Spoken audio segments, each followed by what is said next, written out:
नमस्कार, स्वागत है आपका बिहार समाचार में। तेजस्वी ने हमला बोल दिया है, कुंभकर्णी नींद में डबल इंजन सरकार, किसानों का नहीं हो रहा है भला। और सुनिए, कालाबाजारी चरम पर। वहीं तेज प्रताप के बगावती तेवर, लालू के बड़े बेटे ने छात्र जनशक्ति परिषद बनाई, खुद को अध्यक्ष घोषित किया, कहा हिंसक क्रांति हमेशा तानाशाही लेकर आई है। और यही नहीं, जनता दरबार में सीएम से डीजीपी की शिकायत, लॉ की छात्रा बोली डीएसपी अश्लील मैसेज करता है। शिकायत करने गई तो डीजीपी ने कहा लड़कियां पहले लड़कों को फंसाती है फिर आरोप लगाती है। और बीजेपी कार्यालय में हंगामा, आश्वासन नहीं रोजगार देने की मांग लेकर भाजपा कार्यालय में धरने पर बैठे इंजीनियर, दरबार लगाने वाले मंत्री निकले पिछले दरवाजे से। तो आज की तमाम बड़ी खबरों पे बात करने से पहले आपसे छोटी सी अनुरोध है कि कृपया वीडियो को प्यारा सा एक लाइक जरूर करें, क्योंकि आपका एक लाइक करना ही हमारे मेहनत का फल होता है। तो शुरुआत करते हैं आज की पहली और बड़ी खबर से।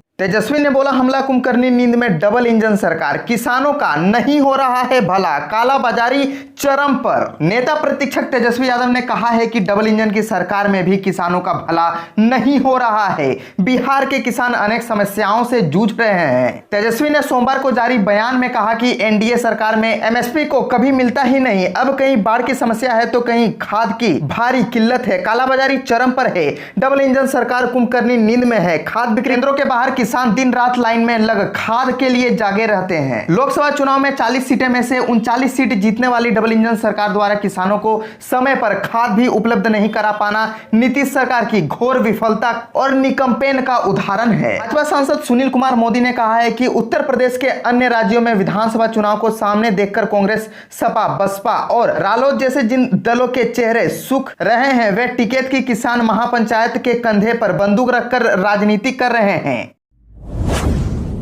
पटना में 40 किलोमीटर की रफ्तार से चल रही है हवा से गर्मी में थोड़ी राहत मिली है। 24 घंटे में बारिश का सिस्टम नहीं है और उत्तर और दक्षिण बिहार में बारिश का सिस्टम भी नहीं है। पटना में 40 किलोमीटर प्रति घंटे की रफ्तार से चल रही हवा ने गर्मी से थोड़ी राहत दी है। मौसम विभाग का पूर्वानुमान है कि आने वाले 24 घंटे में बारिश का सिस्टम एक्टिव नहीं हो रहा है, लेकिन इस पूर्वानुमान के इधर तेज हवा के कारण बारिश का माहौल बनता दिख रहा है। 24 घंटे में बिहार के 20 से अधिक जिलों में बारिश नहीं हुई है। जिन जिलों में हुई वहां औसत से काफी कम है। इस कारण से मौसम विभाग ने गर्मी बढ़ने की संभावना जताई है। मौसम विभाग के मुताबिक ट्रफ रेखा बिहार से शिफ्ट होकर बीकानेर, मध्य प्रदेश से होते हुए बंगाल की खाड़ी तक जा रही है। इसके साथ ही एक चक्रवर्ती हवा का क्षेत्र बिहार से पूर्वी और पश्चिम उत्तर प्रदेश की तरफ जा रहा है। इसके प्रभाव के बाद भी बिहार में 24 घंटे तक बारिश का कोई सिस्टम सक्रिय नहीं है। मौसम विभाग का कहना है कि तेज हवाओं से थोड़ी राहत हो सकती है। मौसम विभाग के पूर्वानुमान के मुताबिक बिहार के तराई के मधुबनी, दरभंगा, सीतामढ़ी के साथ आसपास के इलाकों में ठंड हवा के साथ राहत मिल सकती है।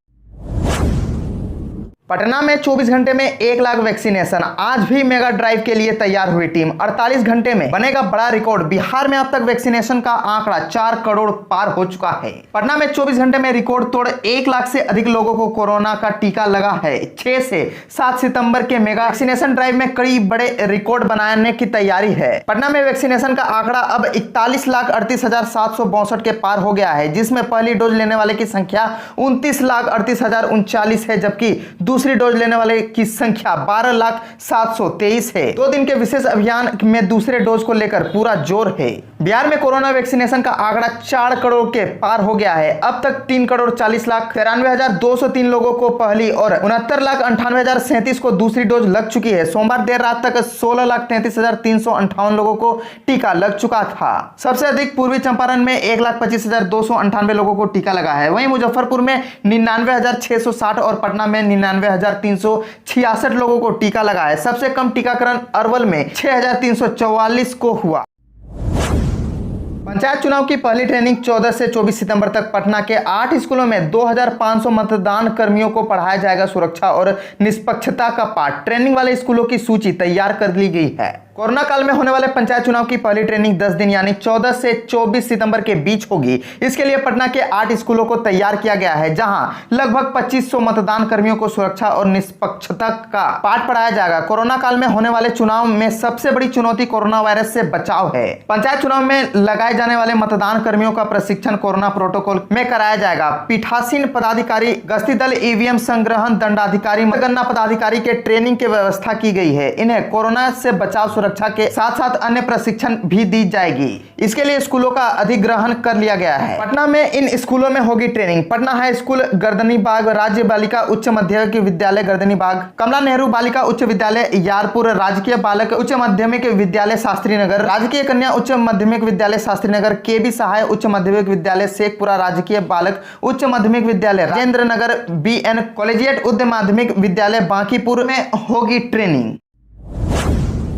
तेज प्रताप के बगावती तेवर, लालू के बड़े बेटे ने छात्र जनशक्ति परिषद बनाई, खुद को अध्यक्ष घोषित किया, कहा हिंसक क्रांति हमेशा तानाशाही लेकर आई है। लालू प्रसाद के बड़े बेटे तेज प्रताप यादव इन दिनों अपनी ही पार्टी आरजेडी में नाराज चल रहे हैं। छोटे भाई तेजस्वी से भी उसकी पटरी नहीं बैठ रही है। सोशल मीडिया पर तेज प्रताप लगातार छोटे भाई पर तंज कस रहे हैं। सोमवार को एक बार फिर एक ट्वीट किया जिसमें कैशबाजी शुरू की गई। उन्होंने लिखा, एक हिंसक क्रांति हमेशा किसी न किसी तरह की तानाशाही लेकर आई है। क्रांति के बाद धीरे धीरे एक नया विशेषाधिकार प्राप्त शासकों और शोषकों का वर्ग खड़ा हो जाता है। लोग एक बार फिर जिसके अधीन हो जाते हैं। वहीं शिक्षक दिवस पर रविवार को उन्होंने छात्र जनशक्ति परिषद का गठन किया और खुद को इसका अध्यक्ष घोषित कर दिया। बताया जा रहा है कि छात्र आरजेडी के प्रदेश अध्यक्ष को हटाकर नया अध्यक्ष बनाने और आरजेडी के प्रदेश अध्यक्ष पर कार्यवाही नहीं होने के बाद तेज प्रताप ज्यादा भड़के हुए हैं। तेज प्रताप ने कहा कि छात्र जनशक्ति परिषद से वे नए आंदोलन की शुरुआत करने जा रहे हैं। यह आंदोलन बिहार समेत अन्य राज्यों में भी होगा।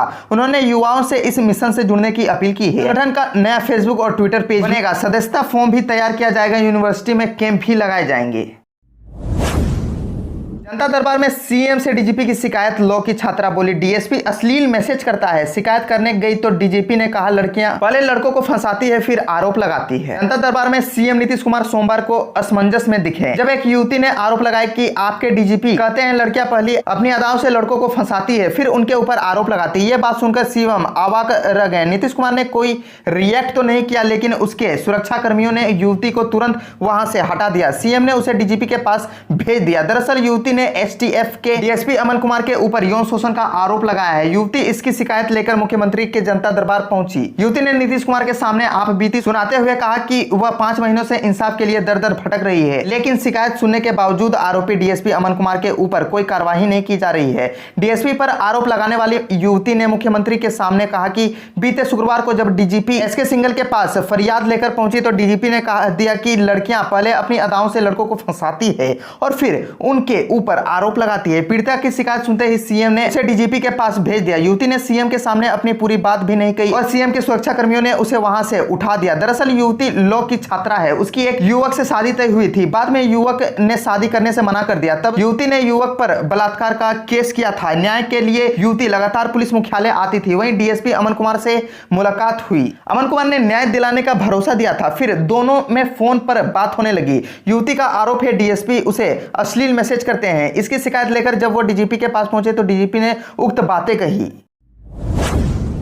बीजेपी कार्यालय में हंगामा, आश्वासन नहीं, रोजगार देने की मांग लेकर भाजपा कार्यालय में धरने पर बैठे इंजीनियर दरबार लगाने वाले मंत्री निकले पिछले दरवाजे से। अनियोजित कार्यपालक सहायक अभियंताओं ने सोमवार को भाजपा कार्यालय में जमकर हंगामा किया। पंचायती राज मंत्री सम्राट चौधरी से मिलने पहुंचे अभ्यर्थी अपनी मांग को लेकर धरने पर बैठ गए। पहले तो मंत्री ने अभ्यर्थियों को आश्वासन देकर शांत करने की कोशिश की लेकिन जब अभ्यर्थी नहीं माने तो वे चुपचाप पिछले दरवाजे से कार्यालय से बाहर निकल गए। भाजपा कार्यालय में पंचायती राज मंत्री सम्राट चौधरी और वन एवं पर्यावरण मंत्री नीरज सिंह बबलू का जनता दरबार लगा था। बारी बारी से अपनी फरियाद सुना रहे थे और दोनों फरियादियों की समस्या का समाधान करने का भरोसा दे रहे थे। लेकिन सारा नजारा तब बदल गया जब नौकरी की मांग को लेकर अनियोजित कार्यपालक सहायक अभियंता अभ्यर्थी बड़ी संख्या में पहुंच गए। अभ्यर्थी की मांग पर मंत्री बाहर उनसे मिलने पहुंचे लेकिन जब मंत्री ने एक बार फिर आश्वासन दिया तो अभ्यर्थी भड़क गया। उन्होंने मंत्री को घेर लिया और हंगामा करने लगे।